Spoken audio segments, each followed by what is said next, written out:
L-għaqda hija kruċjali u ma nistgħux inħallu l-aħmar u l-blu jifirduna, hekk stqarr il-Prim Ministru Robert Abela f'attività politika f'Taslima il-ħadd filgħodu fejn qal ukoll li żmien il-pandemija kompla joħroġ l-importanza ta' dan il-valur.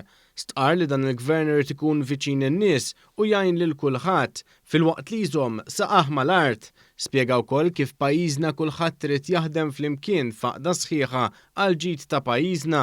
L-importanza li naħdmu bħala tim. Tim wieħed u tim maqut. Tim Malta. Tim Malta ma jfissirx dawk li jimmilitaw biss fil-Partit Laburista.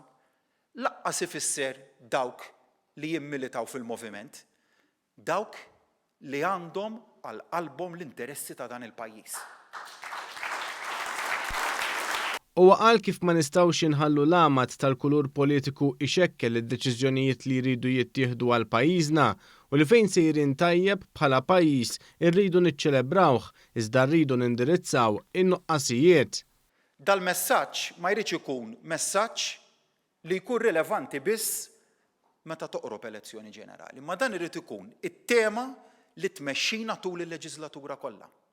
Li nkunu gvern, moviment miftuħ għal kulħadd, gvern li jgħin il-kulħadd, gvern li jifhem il-bżonnijiet tan-nies, il-weġgħat tan-nies, li niċċelebraw flimkien fejn sejrin tajjeb, imma li ma nħallux l-amat tal-kulur politiku idaħħalna f'deċiżjonijiet żbaljati.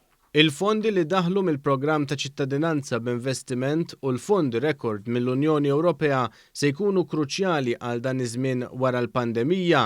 Dan il-Gvern dejjem kien bil-għaqal u żamm biżżejjed għal maltemp u malli wasal żmien diffiċli pajjiżna kien lest.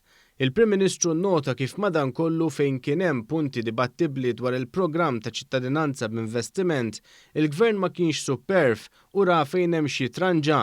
Illum dan il-programm ser isir wieħed iżjed rigorus.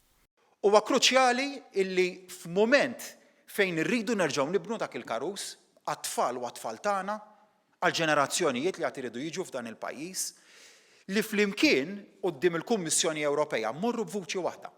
B'vuċi li dan il-programm huwa difensibbli, li jagħmel ħafna u ħafna ġid, u li iva jirrispetta il-valuri ewlenin li fuqhom hija imsejsa l-Unjoni Ewropea. Il-Prim Ministru qal li l-politika ta' konverġenza trid titħaddem ukoll dwar il-problema tal-immigrazzjoni li tista' terġa' tolli rasa u għalhekk huwa kruċjali li jkollna pożizzjoni waħda flimkien mal-oppożizzjoni. Innota kif in-nies għandhom għajta waħda li pajjiżna ma jiflaħx iżjed pis mill-immigrazzjoni. Innota kif pajjiżna ħadem biex inaqqas il-wasliet filwaqt li jkollna ir-rilokazzjonijiet. Partikolarment meta qed nitkellmu fora internazzjonali konna vuċi waħda fuq dan is-suġġett. Nafu daqskemm hija sensittiva l-kwistjoni tal-pandemija, jiġu xhur oħra u dan is-suġġett jerġa' jitla' fuq quddiem-nett tal-aġenda tal-pajjiż. U importanti hemmhekk li jkollna pożizzjoni waħda, vuċi waħda. Il-Prim Ministru Robert Abela nnota wkoll miżuri li tħabbru din il-ġimgħa biex tkun ikkontrollata l-pandemija, miżuri li għal darb'oħra kienu bbażati fuq il-bilanċ. Tem jgħid li pajjiżna qed iżomm il-ħajja għaddejja iżda l-festi tal-Karnival m'għandhomx ikunu l-kaġun ta' żieda fir-rata ta' infezzjonijiet.